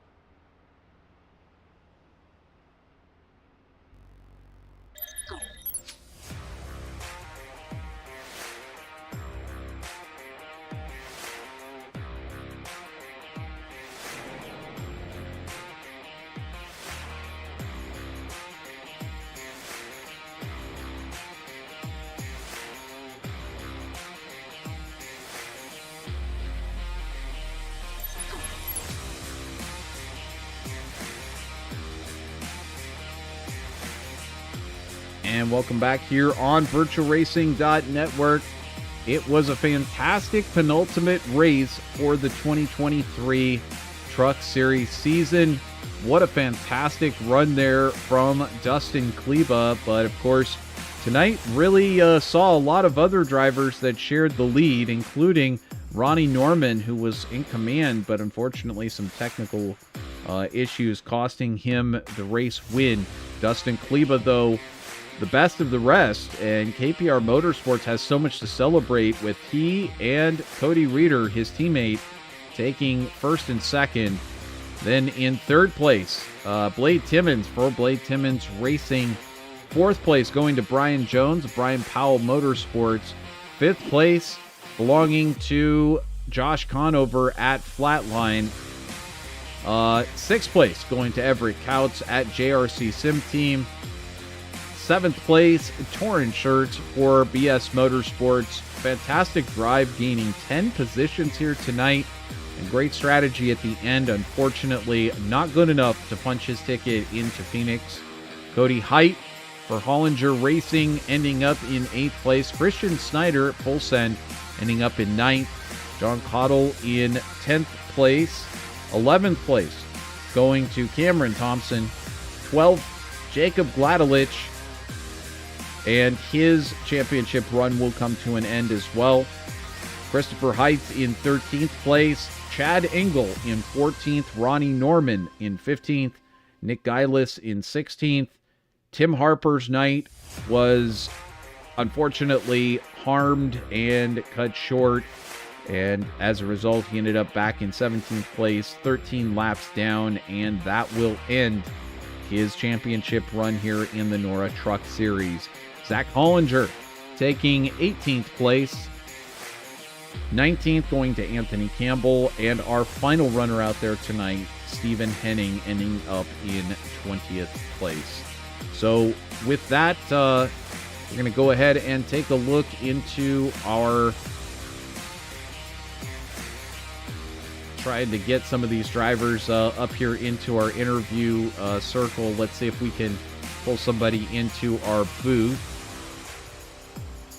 And Blade Timmons, congratulations. Fantastic run to 3rd place out there tonight. How does it feel to be able to take that podium position after such hard-fought racing between yourself and Brian Jones? Yeah, he's tough to pass every week. So, I mean, getting by him's always going to be tough, but long run speed, we had it tonight. Yeah, you did seem to have it out there tonight. It got a little crazy there at the end. That's a lot of trucks coming forward, and some were racing for the lead, some were racing for position partway back in the field. Were you just trying to hang on and hold on to that third place finish? Did you think you maybe had a chance to go up there and beat Cody Reeder? He was pretty close. Yeah, I mean, I feel like those last 5 laps, when those 3 lap trucks were deciding to race around us, it kind of hindered my chances there. So that last lap, I mean, I had to make a move on Reeder and make an attempt on the bottom. So I did, and come to the checker. I think he beat me by half a nose. So I mean, he ran a good race. He kept it clean. I mean, I can't ask for much more than that. That was amazing stuff to see you and Reeder battling that close, coming to the final stripe, and again, he came out on top in terms of that battle. But what a scintillating finish to this NORA Truck Series season. How's this series been for you since you've been in here running for owners points? Have you really enjoyed this Truck Series? Oh, I always enjoy the Truck Series, man. It's always tight competition, especially when it comes to tracks like these where it's not wide open the whole race. I mean, as long as there's some driver aspect in it where driver's got control and he's got to be able to maintain his throttle and get in there clean. I mean, the Homestead's probably one of the funnest tracks to me to run other than Martinsville. So, I mean, the racing tonight was absolutely phenomenal. I mean, Kleba had the class of the field tonight. I mean, he was untouchable. So, I mean, I can't complain about 3rd place. Well, certainly not. And what an awesome run out there for yourself, and you gave everybody a significant challenge out there. What are the chances maybe next season we see you running for driver's points? Yeah, it's not gonna happen. My work schedule doesn't allow it. I mean, every other week I'm on night, so I won't probably ever be able to make the chase just because of that. So, I mean, I'll keep running for owners. I'm gonna see if I can get this 3 championship, and we're gonna go from there. That would be some exciting stuff, and certainly always fun to watch yourself out there racing and keeping the rest of these guys honest. Congratulations there. Who do you want to thank for tonight's run to 3rd? I appreciate y'all coming out every week, man, when we race and making a hell of a broadcast, man. And Josh are always putting on a good league and letting me run his truck. So, I mean, without y'all, it ain't possible. Well, we certainly appreciate it, and yeah, keep on coming back. It's fun to watch you run the rest of these drivers and taking podium position. You certainly have a place here in the NORA Truck Series. We'll look forward to seeing you out there in Phoenix. Should be a good show. All right, man. Y'all have a good one. You too. So that is Blade Timmons driving the number 3 Chevy for Blade Timmons Racing, and what a fantastic run he gave it out there tonight. See if we can grab our next driver. There he is. I guess some of these guys forgot that it's a good idea to come on up to the interview waiting room to wait for their interview, but there he is right now, driver number 85. It's Cody Reeder for KPR Motorsports. And Cody, I think I know why you were still down there in your driver chat room. I know you guys have a lot to celebrate over there at KPR. What a fantastic run for yourself. Absolutely fantastic to see you out there able to not only beat Brian Jones, Josh Conover, but you're the top of the playoff championship drivers, and that's got to feel pretty darn good right now. Yeah, it was. I was a little nervous going into the night because I didn't really have a good week prepping for this place, but Dustin, he helped me quite a bit with just lifting points and all that stuff. But yeah, I mean, I hate to say it was a kind of uneventful night. It was kind of just save your stuff and be there at the end of the stages, and that's just kind of how it works. So I feel like I should be happier that I made the championship 4, but obviously work's not done yet. So, but yeah, definitely happy. Yeah, it was astounding to watch the number of close battles out there. Talk us through some of those close battles out there tonight. Was it all about finding the right groove? Did you just want to run the top? Did you just want to run the bottom? Was it lap dependent? Was it driver dependent based on what they were running, or was there just one particular line that you preferred all night? What was your trick to getting up there to second place tonight?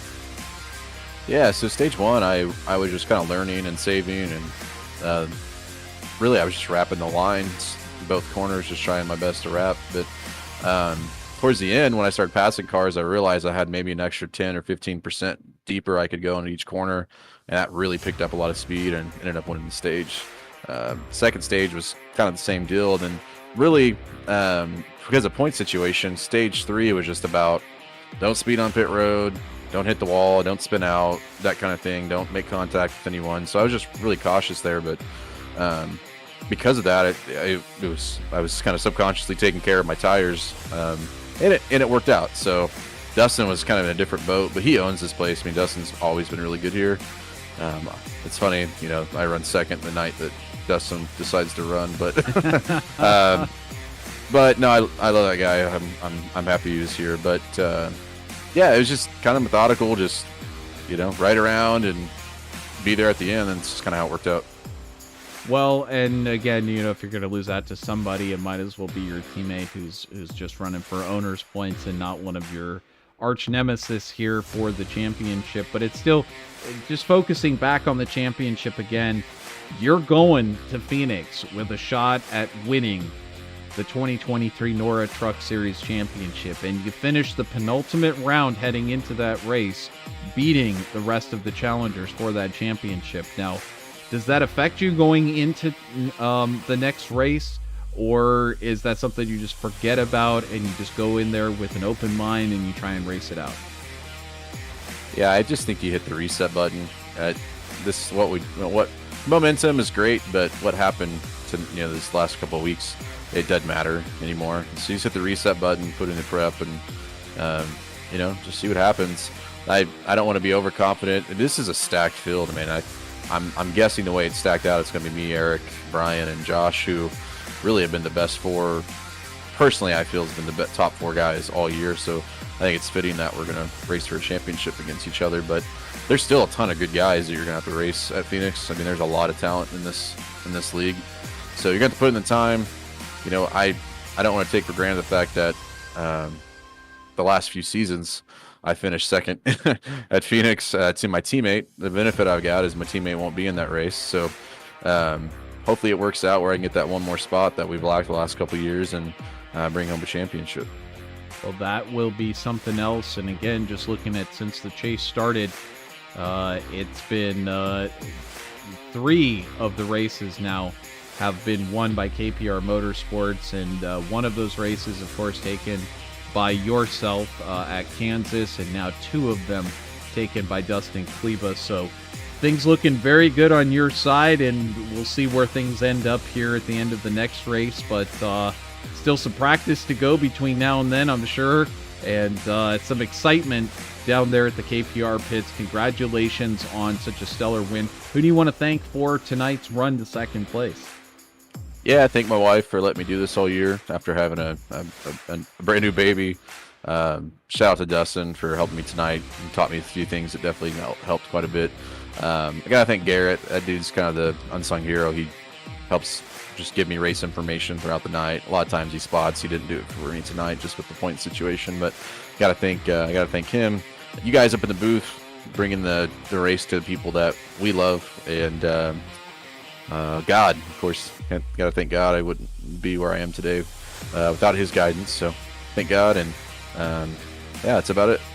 Well, thank you for the kind words, and thanks for putting on such a great show out there. It was a lot of fun. You gave a great race and a lot of fun to call. Of course, so much more excitement going on out there with KPR Motorsports, and you've made such a splash here in this league this season, and now one more race to go. So good luck to you next race, and I'll let you get off to your partying and celebration. Thank you guys. See you in a couple of weeks. Absolutely. So that is the driver, the number 85 for KPR Motorsports, Cody Reeder. And Vincent, there was only one better driver than him out there tonight, and he was at the same team, and he was about 4 seconds up the road. His name is Dustin Kleba, and I think you're ready to chat with him in our post-race chat. Absolutely. Dustin Kleba. This is Vincent and Trevor up in the booth. You got a copy? Oh my gosh, this is weird. I know. I don't even know what to say. I got old Vinny talking to me. This is great. No, I got you, man.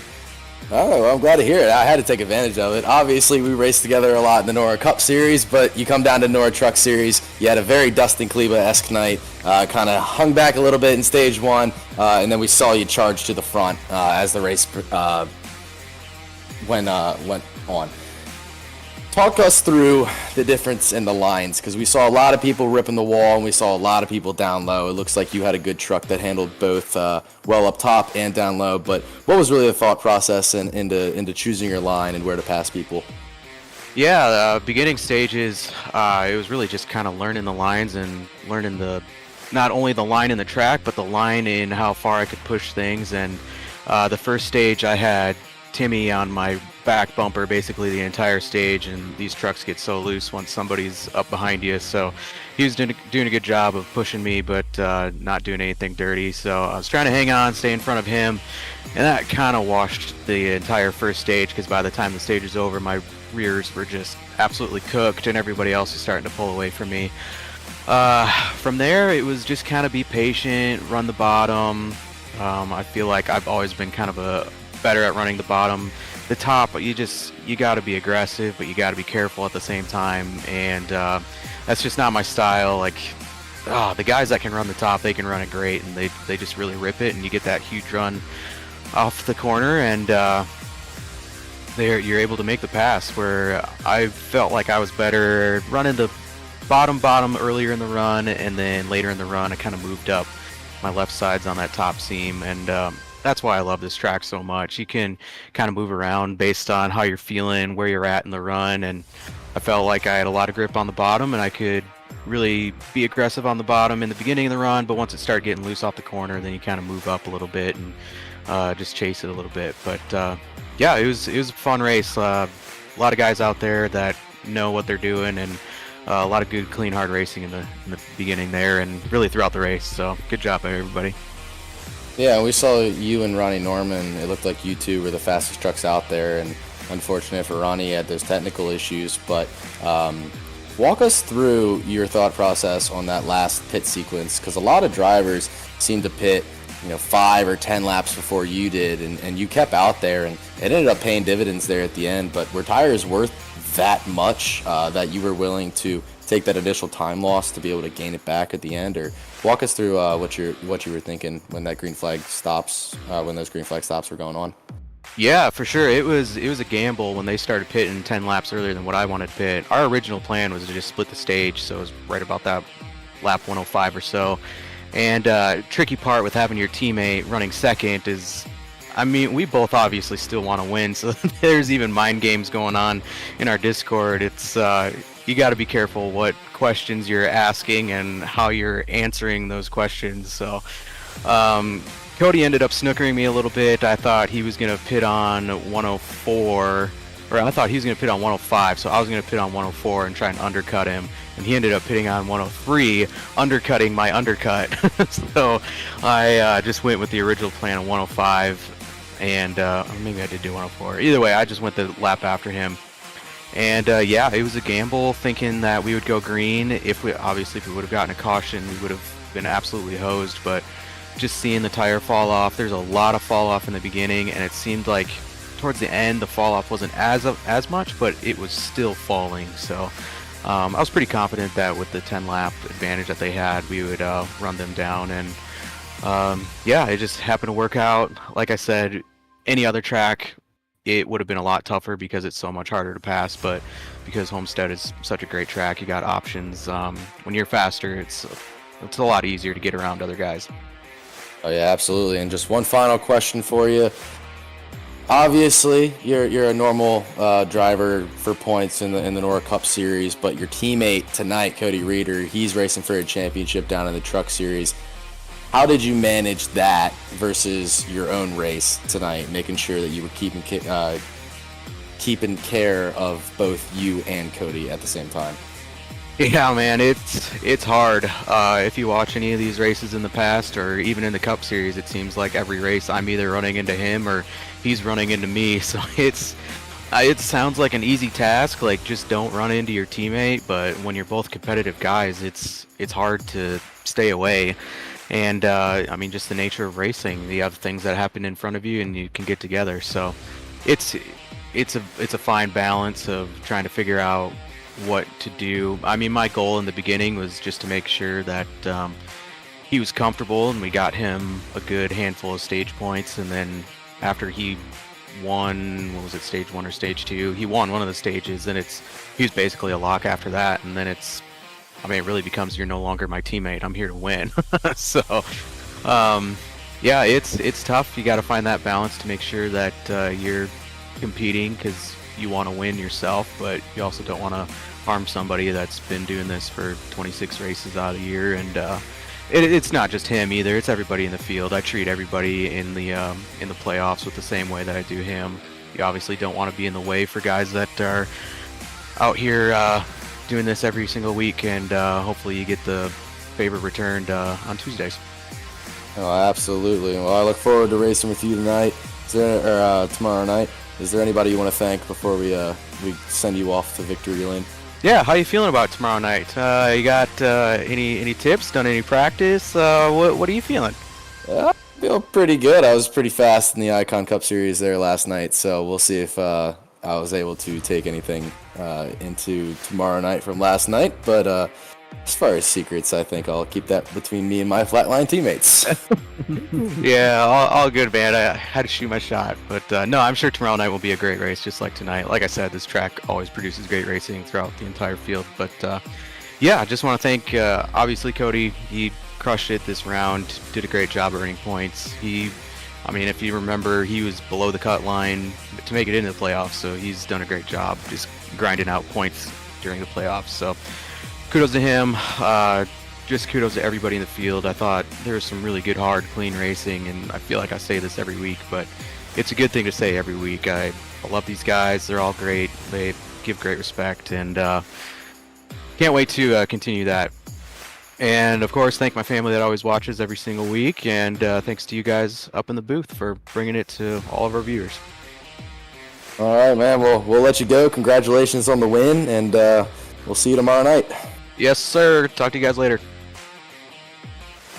Well, that was very interesting to hear from Dustin Kleba and Vincent. This was A very different race than what we saw last night in the Icon Cup Series, and I think tomorrow night we're in for another barn burner. Unfortunately, for me, I lose you to the actual racetrack, but good news for all of our YouTube fans out there. You get to actually get behind the wheel again and go out there and do it for the championship as you're trying to earn yourself a championship here for the NORA Cup Series. So any final thoughts from you here tonight about this race and what you're going to face tomorrow night? Man, tonight's race was a really, really good race. A lot of very entertaining racing. I think that's just par for the course here in the NORA Truck Series. Going into tomorrow night, I think I learned a lot last night in the Icon Cup Series. There's not a ton that you can take over from the trucks into the Cup Series. But I was glad to see that the High Line also worked in the trucks. Going into tomorrow night, I practiced a lot on ripping the wall. I'm a huge fan of running up right against it. So we'll see what the fuel load and tires and all that, how that affects the handling of the car, as well as the dynamic weather that we didn't have on Sunday. So I'm looking forward to tomorrow night. I think I learned a lot about, how to race this track here today. I always got that itch to get behind the wheel after doing these things. So I'm really excited for tomorrow night, and we'll see if we can finally lock ourselves into Phoenix so we can focus completely on that. And we don't have to worry about Martinsville. So. Yeah, it is certainly hard to watch these races and then just sit out on the sidelines and not be able to jump behind the wheel. So fortunately, you'll get that chance tomorrow night. In the meantime, thanks so much for stepping in and doing the commentary here, and best of luck tomorrow night and with the rest of the championship. Oh, I really appreciate you having me, and it's always a pleasure to do this, and I'm looking forward to the rest of the season. Absolutely. So for all of you out there who were watching tonight, we greatly appreciate it. Certainly appreciate everybody checking in over on our YouTube chat room. Everybody from Anthony Campbell to Nick Geilis, Mark Bremkamp, Ronnie Norman, Blade Timmons, lots of people checking in with us. We do appreciate. And of course, if you're not already subscribed, make sure to subscribe to VirtualRacing.Network, as well as like this video if you can. It goes out to more people that way. We really appreciate it. With that, tomorrow night, be here 8:25 p.m. Eastern Time for the NORA Cup Series, as we are just down to 3 total more races in the NORA Cup Series. So with that, I'm going to close it out. We hope you have a wonderful rest of your evening, and we will see you here tomorrow night on VirtualRacing.Network for more great iRacing coverage. Until then, on behalf of Vincent, Arthur, and the rest of the NORA Truck Series team and administration, we'll see you then. Bye-bye, everybody.